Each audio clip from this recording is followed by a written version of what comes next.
Olá pessoal, estou inaugurando um espaço aqui no YouTube onde farei esporadicamente algumas análises sobre matérias de cunho condominial voltado para finanças, fraudes, enfim, gestão de conflitos, coisas que vão surgindo na mídia e aí vamos fazer essas análises. Acredito que a minha experiência de mais de 10 anos na área condominial, onde já atuei como síndico profissional, atualmente sou instrutor de síndico e também auditor condominial, permite lançar um olhar sobre esses fatos que estão acontecendo. Quero que você acompanhe então no vídeo de hoje essa triste notícia que aconteceu lá no Rio de Janeiro, agora no início de 2021. Acompanhe aí. Você, o RJ hoje começa com uma história inacreditável. Um morador de um condomínio na Barra começou a investigar a síndica, desconfiando que ela estava desviando dinheiro. A Polícia Civil diz que ele marcou uma assembleia para denunciar um desvio de R$800 mil. Só que dias antes, segundo os investigadores, a síndica mandou o amante, outro funcionário do condomínio, matar o morador. Os dois foram presos nessa manhã.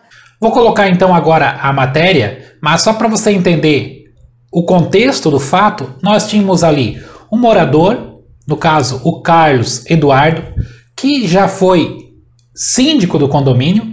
Ele resolveu então fazer uma investigação particular, apurou algumas irregularidades, conforme você vai acompanhar nessa reportagem e reportada pelo delegado que está investigando o caso. Resolveu então marcar uma assembleia, só que dias antes da assembleia aconteceu ali um homicídio. E tudo indica que tem então essa relação com o caso das apurações que ele estava fazendo, haja vista que a investigação encontrou provas que implicam ali o funcionário do condomínio que tinha um relacionamento com a síndica. Acompanhe então o caso e no final vamos fazer uma análise do fato, do que aconteceu de errado, o que poderia ter sido feito para ter de repente um outro desfecho nessa história. Dia 1º de fevereiro, são 10h30 da manhã, mas o relógio da câmera está 1 hora adiantado. Esse carro prata está parado em frente a um depósito de gás, na Vila Cosmos, zona norte do Rio. O motorista desce e caminha até esse outro carro cinza, que também está parado na calçada. A vítima abre a porta para descer e o assassino atira contra o homem que está dentro do veículo. Depois, o bandido volta, entra no carro pelo lado do carona e foge. A vítima era Carlos Eduardo Montechiari, dono do terreno onde funciona o depósito de gás. Ele chegou a ser socorrido, levado para o hospital, mas morreu um dia depois. A princípio parecia um latrocínio, um roubo seguido de morte. Mas um detalhe chamou a atenção. O bandido não levou nada. A polícia começou a investigar e descobriu que as respostas para esse caso estavam bem longe da cena do crime, num condomínio de luxo na Barra da Tijuca. Era aqui que Carlos Eduardo morava com a família. Ele chegou a ser síndico do prédio entre 2014 e 2017, mas continuava muito ativo nas reuniões e assembleias. Segundo testemunhas, isso incomodava muito a atual síndica. Ela é Priscila de Oliveira.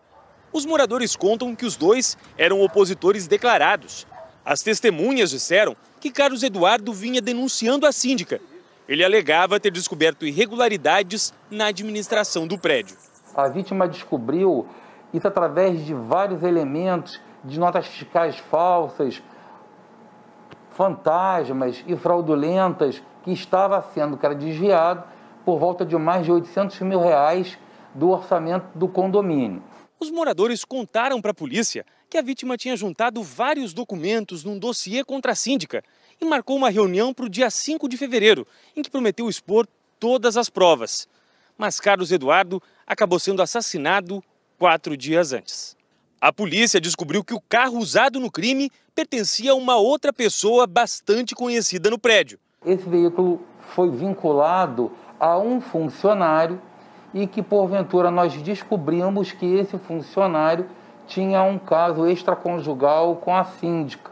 Leonardo Lima era casado, mas, segundo as testemunhas, era amante da síndica.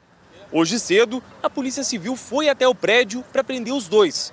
Leonardo tentou fugir, mas acabou sendo capturado na Avenida das Américas. Ele estava com o mesmo carro usado no dia do crime. O repórter cinematográfico Anderson Salles acompanhou tudo. Testemunhas disseram que Leonardo tentou modificar o veículo, colocou rodas novas e tirou adesivos. Mas o amassado na lateral ainda era o mesmo que aparecia nas imagens do flagrante. Leonardo Lima e Priscila de Oliveira não tinham antecedentes criminais. Eles vão ficar presos temporariamente por 30 dias, até que a polícia conclua as investigações do homicídio. A Polícia Civil ainda investiga quem é o motorista que ajudou o assassino a fugir. Nós não temos dúvida quanto a essa linha da autoria, mas nós precisamos robustecer o quadro probatório, oferecendo ao Ministério Público e ao juízo mais detalhes do evento criminoso. A ideia desse vídeo não é explorar o sensacionalismo ou a violência no condomínio, mas sim observar que, infelizmente, esses fatos de violência extrema estão acontecendo com cada vez mais frequência, nós temos acompanhados nos noticiários. Então a ideia é fazer uma análise para que isso sirva de aprendizado e que, quando surgir situações semelhantes, possamos ali acender aquela luzinha amarela. E observamos então que havia uma rivalidade entre o Carlos e a síndica Priscila. Segundo a reportagem, o Carlos já foi síndico do condomínio, então pode ser que ele tenha ali alguma situação também que a gente costumou chamar da síndrome do síndico perdedor, ou seja, ficar perseguindo a atual síndica, mas o fato é que ele viu algumas irregularidades e empreendeu uma investigação particular, inclusive montando ali um dossiê e expondo esse dossiê para o condomínio e convocando uma assembleia para expor o caso em assembleia. Então já a gente percebe uma certa estranheza por esse fato. A gente não vê ali o envolvimento do conselho, mas a gente vê, conforme a reportagem, a iniciativa de uma única pessoa que tinha lá suas diferenças com a atual síndica. Essa única pessoa, no caso o Carlos, marcou uma assembleia. Não sabemos se ele convocou dentro do quórum legal de 1/4 dos condôminos, mas o fato é que parece que ele estava querendo fazer ali justiça de forma pessoal e não de forma coletiva, dentro dos processos legais do condomínio que a gente conhece muito bem. Haja vista que o condomínio, por ser uma coletividade, ele precisa cumprir a certos ritos legais, certas rotinas também administrativas estabelecidas pelo Código Civil e pela Convenção.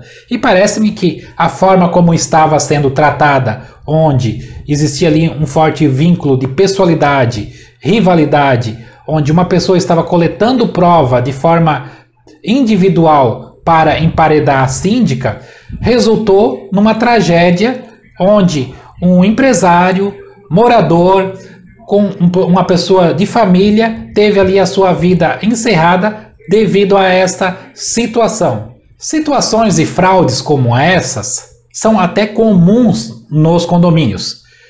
Temos acompanhado aqui mesmo na nossa região, lógico, isso não é mostrado na mídia porque ainda é um tabu, mas infelizmente existe fraudes nos condomínios. O que fazer então diante de uma suspeita de fraude para que o processo seja conduzido de forma segura e tranquila, para não ter um desfecho como este que nós acabamos de presenciar nesta reportagem?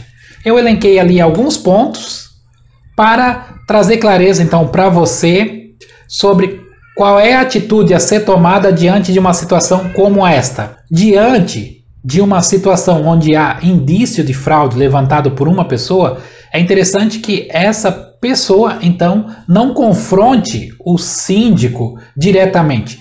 Busque ali apoio, de repente, a outros moradores, envolvendo também os conselheiros. Haja vista que é de responsabilidade do Conselho Fiscal fazer essa fiscalização das contas do síndico.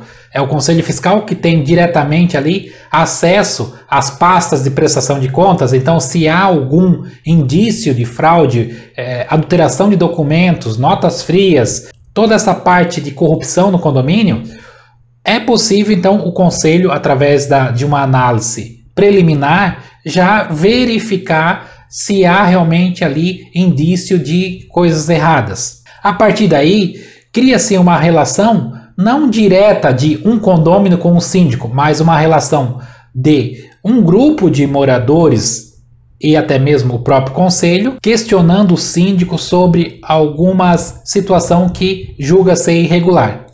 Após fazer esse confrontamento de dúvidas, se houver uma prestação de contas ou uma resposta convincente, o caso está encerrado. Mas se ficar ali no ar ou a síndica não der as respostas, então caberá ao conselho, com base nesses indícios, convocar uma assembleia, sendo esse quórum, conforme o Código Civil, 1/4 dos condôminos, assinando ali o edital de convocação, tendo como pauta os questionamentos das irregularidades, ou até mesmo já iniciar um processo de destituição da síndica para uma investigação.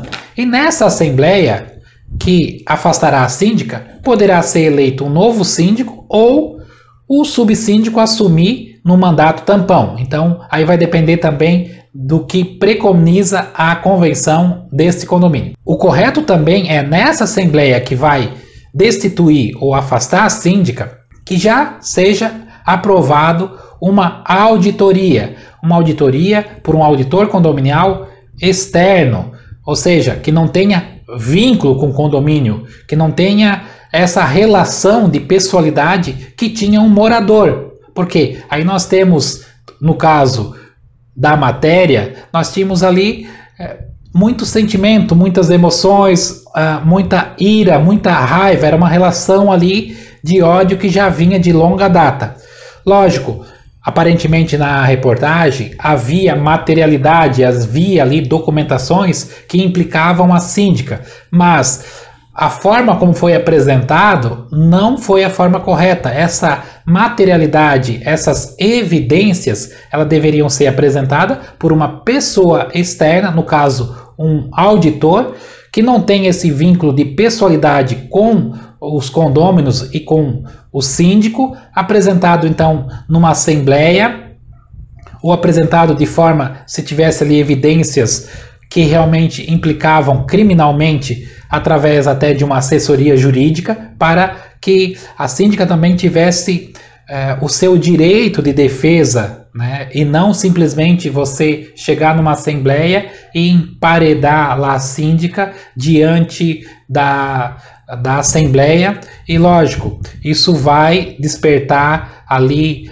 reações de ódio, que culminou, no caso dessa reportagem, em um assassinato.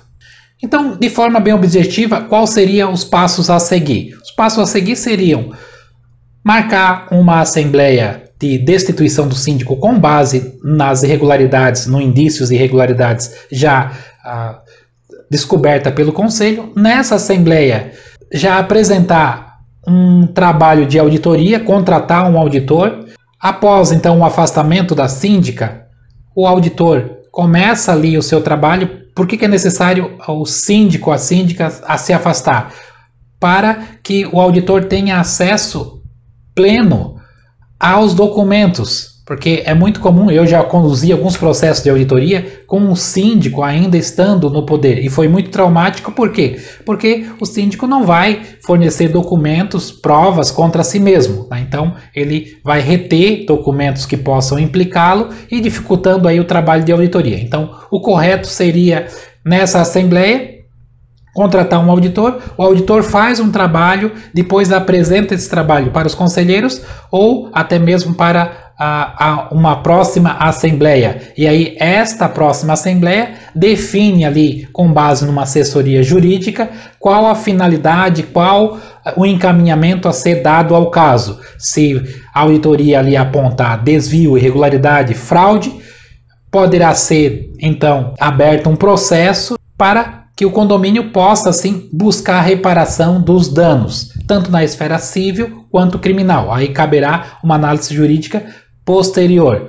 Mas o fato é, cumprindo esse rito administrativo e legal, as chances de dar algum problema, como aconteceu na reportagem, gerando ali violência, gerando toda uma situação traumática para o condomínio, porque não é somente a violência ao morador que aconteceu, vai existir ali realmente ali um trauma no condomínio, os outros moradores, porque houve uma situação, segundo a reportagem, de fraude, que já gera um trauma, e depois de um assassinato. Então isso no condomínio ele deixa uma energia muito ruim para os condôminos, traz uma negatividade e inclusive desvaloriza o empreendimento, porque um empreendimento desse saindo da mídia, ninguém vai querer morar num empreendimento onde há fraude, onde há mortes, onde há violência. E aí o valor das unidades, o valor dos apartamentos no mercado imobiliário cai consideravelmente. Pessoal, para o vídeo não ficar muito longo, então queria apenas aproveitar para fazer essa análise para que, caso você presencie alguma situação semelhante, quer seja como síndico, quer seja como morador, saiba que existe um processo, um rito a ser seguido. Você não pode confrontar diretamente, mesmo que tenha ali provas, né, por questões de segurança e até mesmo questões de legalidade. Então, você não pode, de repente, emparedar o síndico no corredor do condomínio ou marcar uma assembleia sem um quórum específico, sem uma assessoria jurídica, quando o caso é bem delicado, para não ferir o direito de outrem. Então, essa é a minha dica do professor aqui, Odimar Manuel, auditor condominial e instrutor de síndico. Um grande abraço e até mais!